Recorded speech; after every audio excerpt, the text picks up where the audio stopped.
Hello दोस्तों, नमस्कार। आप सभी का हमारे यूट्यूब चैनल आर के एग्जाम पॉइंट में स्वागत है। जियोग्राफी के most important previous year question कराएं, ये लगातार सभी सरकारी एग्जाम पूछे गए, आगे आने वाले भी सभी सरकारी प्रतियोगिताओं के लिए अति महत्वपूर्ण है। चलो दोस्तों, बिना देर के शुरू करते हैं। काफ़ी इम्पोर्टेंट, आप इसे अंत तक देखते रहना। तो पहला ही क्वेश्चन है, पृथ्वी की आंतरिक संरचना के संबंध में सर्वाधिक महत्वपूर्ण जानकारी का स्रोत है। भूकंप विज्ञान। भूकंप विज्ञान पृथ्वी की आंतरिक संरचना के संबंध में सर्वाधिक महत्वपूर्ण जानकारी का स्रोत है। भूकंप विज्ञान, तो B is the right answer. भूकंप विज्ञान भौतिक विज्ञान की ही शाखा है। अगला क्वेश्चन साथियों, क्वेश्चन नंबर 2 है, श्याल, सीमा और निफे के रूप में भूगर्भ का विभाजन किसके द्वारा किया गया था? स्वेज के द्वारा। स्वेज के द्वारा श्याल, सीमा, निफे के रूप में भूगर्भ का विभाजन किया गया था। तो पृथ्वी में साथियों 3 परत होती हैं। पहली परत है श्याल, दूसरी परत है सीमा और तीसरी परत है निफे या क्रोड। श्याल में सर्वाधिक सिलिकेट और एल्यूमिनियम खनिज पाए जाते हैं। सीमा में सर्वाधिक सिलिका और मैग्नीशियम खनिज पाया जाता है सीमा में।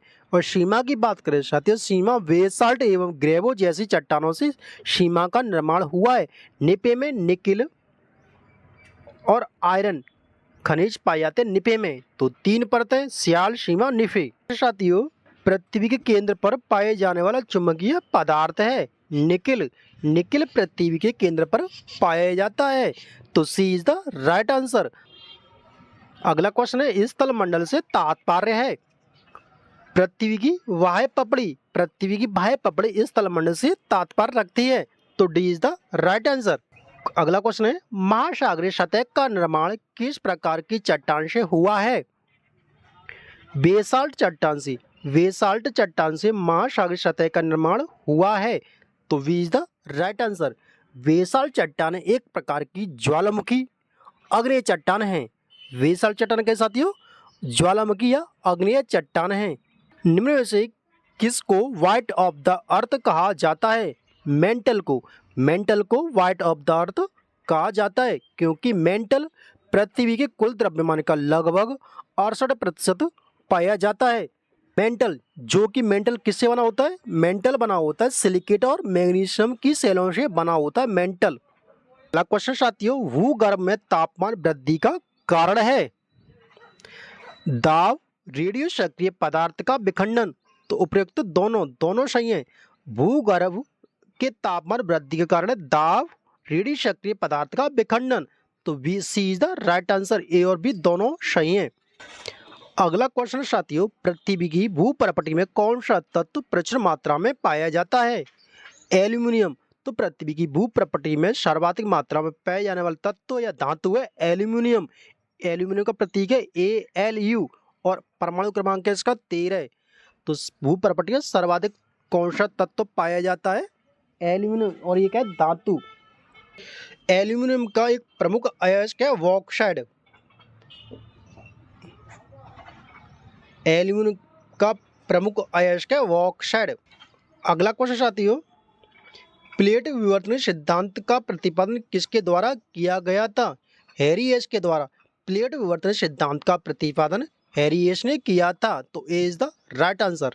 अगला क्वेश्चन है, वैगनर के अनुसार महाद्वीप विस्थापन किस देश में हुआ था? वह है भूमध्य रेखा। भूमध्य रेखा वो पश्चिम में हुआ था महाद्वीपीय विस्थापन। तो B is the right answer. अगला क्वेश्चन साथियों, ट्रॉपिक ऑफ कैंसर निम्न में से क्या है? 23.5 डिग्री उत्तरी अक्षांश रेखा को ट्रॉपिक ऑफ कैंसर कहा जाता है। कर्क रेखा उत्तरी गोलार्ध में भूमध्य रेखा की समांतर 23.5 अंश पर खींची गई है। यह कर्क रेखा ग्लोब पर पश्चिम से पूर्व की ओर खींची गई है। कर्क रेखा किधर खींची गई है? पश्चिम से पूर्व की ओर। कर्क रेखा भारत के 8 राज्यों से होकर गुजरती है। वो निम्न प्रकार है, इन्हें याद करने की शॉर्ट ट्रिक साथियों। मित्र पर गमछा झार। तो कौन कौन सा है? मिजोरम, त्रिपुरा, पश्चिम बंगाल, राजस्थान, गुजरात, मध्य प्रदेश, छत्तीसगढ़, झारखंड। तो कर्क रेखा भारत के 8 राज्यों से होकर गुजरती है। अगला क्वेश्चन है साथियों, मकर रेखा अथवा 23.5 अंश दक्षिणी अक्षांश व्रत निम्न में से कहां से होकर गुजरती है? मालागासी या जिम्बाब्वे से होकर मकर रेखा गुजरती है। तो B is the right answer. मकर रेखा पर स्थित निम्न देश कौन कौन से?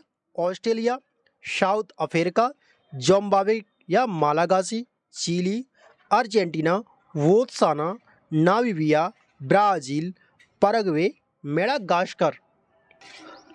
अगला क्वेश्चन साथियों, वह काल्पनिक रेखा जो पृथ्वी के 2 भागों में बांटती है क्या कहलाती है? भूमध्य रेखा। भूमध्य रेखा पृथ्वी को 2 भागों में बांटती है। और कैसी है? काल्पनिक है। काल्पनिक रेखा है भूमध्य रेखा। अगला क्वेश्चन साथियों, दोनों ध्रुवों को जोड़ने वाली वह काल्पनिक रेखा जो भूमध्य रेखा को समकोण पर प्रतिच्छेद करती है क्या कहलाती है? देशांतर। देशांतर दोनों ध्रुवों को जोड़ने वाली वह काल्पनिक रेखा है जो भूमध्य रेखा के समकोण पर प्रतिच्छेद करती है। तो B is the right answer. उत्तर से दक्षिण ध्रुव को मिलाने वाली देशांतरों की संख्या होती है 360। 360 संख्या होती है देशांतरों की संख्या। कुल अक्षांशों की संख्या होती है 180। तो कुल अक्षांश कितने होते हैं? 180। और देशांतर कितने होते हैं? 360। अगला क्वेश्चन आते हैं, 2 देशांतर रेखाओं के बीच की दूरी निम्न में से किस नाम से जानी जाती है? गोरे। 2 देशांतर रेखाओं के बीच की दूरी गोरे के नाम से जानी जाती है। 2 देशांतर रेखाओं के बीच की दूरी थी 111 किलोमीटर। 2 देशांतरों के बीच की दूरी कितनी होती है? 111 किलोमीटर। साथियों, एक देशांतर से दूसरे देशांतर के बीच कितना समय अंतराल होता है? 4 मिनट का। 4 मिनट का समय अंतराल होता है एक देशांतर से दूसरे देशांतर के बीच। अर्थात पृथ्वी एक अंश देशांतर पर 4 मिनट का समय लेती है। कितना? 4 मिनट का। और 15 अंश पर कितना लेगी? 60 मिनट का समय। अगला क्वेश्चन साथियों, अंतरास्थिति रेखा कहलाती है। अंतरास्थिति रेखा क्या कहलाती है? 180 डिग्री देशांतर। तो अंतरास्थिति रेखा 180 डिग्री देशांतर को कहते हैं।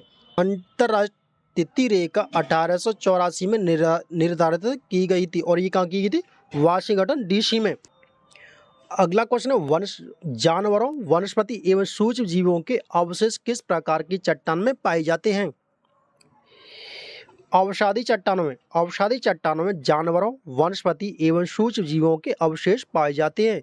तो B is the right answer. धरातल पर सर्वाधिक भाग में पाई जाने वाली चट्टानें अवसादी चट्टान। इन चट्टानों पर महत्वपूर्ण खनिज पाए जाते हैं। अगला क्वेश्चन है, पुनः संकलन सिद्धांत निम्नलिखित में से किसकी उत्पत्ति की व्याख्या करता है? भूकंप की उत्पत्ति की व्याख्या कौन करता है? प्रत्यास्थता अनुसंकलन का सिद्धांत भूकंप की उत्पत्ति की व्याख्या करता है। भूकंप का सिद्धांत किसने दिया था? रीड ने। भूकंप का सिद्धांत के प्रतिपादन कौन है? रीड। और भूकंप की तीव्रता किस में मापी जाती है? सिस्मोग्राफ में मापते भूकंप की तीव्रता। अगला क्वेश्चन है, निम्नलिखित में से किसको प्रकृति सुरक्षा बल्ब कहा जाता है? ज्वालामुखी को प्रकृति सुरक्षा बल्ब कहा जाता है। तो C is the right answer. वह कौन सा महाद्वीप है जहाँ एक भी ज्वालामुखी नहीं है? ऑस्ट्रेलिया एक ऐसा महाद्वीप है जहाँ एक भी ज्वालामुखी नहीं है। भारत का सबसे बड़ा सक्रिय ज्वालामुखी है वेरन द्वीप। भारत का सबसे सक्रिय ज्वालामुखी है वेरन द्वीप। का सबसे ऊंचा ज्वालामुखी है कोटोपैक्सी ज्वालामुखी। और ये कहाँ पर है? इक्वाडोर में। कोटोपैक्सी ज्वालामुखी इक्वाडोर में। स्ट्राम्बोली ज्वालामुखी को भूमध्य सागर का प्रकाश स्तंभ कहते हैं। विश्व में सर्वाधिक जागृत ज्वालामुखी कहाँ स्थित है? प्रशांत महासागर में विश्व में सर्वाधिक जागृत ज्वालामुखी स्थित हैं। तो B is the right answer. अगला क्वेश्चन है, विश्व का सबसे तेज बहने वाली महासागरीय जलधारा है? गल्फ स्ट्रीम विश्व की सबसे तेज बहने वाली जलधारा है। गल्फ स्ट्रीम जलधारा को यूरोप का गर्म कंबल के नाम से जाना जाता है। अगला क्वेश्चन साथियों, निम्न में से किस जलधारा को क्रिसमस के बच्चे की धारा कहते हैं? अल नीलो जलधारा को क्रिसमस की बच्चे की धारा कहते हैं। तो C is the right answer. Peru जलधारा को हम्बोल्ट की जलधारा के नाम से जाना जाता है। अगला क्वेश्चन साथियों, विश्व में सर्वाधिक लवणता पाई जाती है वॉन झील में विश्व की सर्वाधिक लवणता पाई जाती है। कितनी होती है? 330% लवणता पाई जाती है वॉन झील में। वॉन झील का तुर्की में स्थित है और इसमें लवणता कितनी होती है? 330% लवणता होती है। लवणता का मुख्य कारण है NaCl और ये क्या होता है? सोडियम क्लोराइड, इसे नमक बोलते हैं। मृत सागर में लवणता होती है 238%। तो अगला क्वेश्चन साथियों, प्रवाल भित्ति है समुद्र जीवों द्वारा निर्मित भित्ति। तो B is the right answer. उष्ण कटिबंधीय महासागर में प्रवाल भित्ति की क्या होती है? उत्पत्ति। समान वर्षा होने वाले क्षेत्र को जोड़ने वाली को कहा जाता है, क्या कहते हैं? आइसोहाइट कहते हैं समान वर्षा वाले क्षेत्र को जोड़ने वाले को। अगला क्वेश्चन, वायुमंडल का सर्वाधिक स्थायी तत्व है जल वाष्प। वायुमंडल का सर्वाधिक स्थायी तत्व जल वाष्प। वायुमंडल में सर्वाधिक गैस कौन सी पाई जाती है? Nitrogen N2। कितना होता है? 78%। नाइट्रोजन पाई जाती है 78%। और भूपरिपट सर्वाधिक पाई जाने वाले तत्व कौन सा है? ऑक्सीजन। कितना? 46%। और वायुमंडल में सर्वाधिक अक्रिय गैस आर्गन AR। सर्वाधिक अक्रिय गैस कौन सी है? आर्गन। गरजती चालीसा, प्रचंड पचासा एवं चीखती साटा क्या है? दक्षिणी गोलार्ध में पश्चिमी पवने। तो B is the right answer. गरजती चालीसा की बात करें, दक्षिणी गोलार्ध में 40 डिग्री अक्षांश के पास चलने वाली हवा।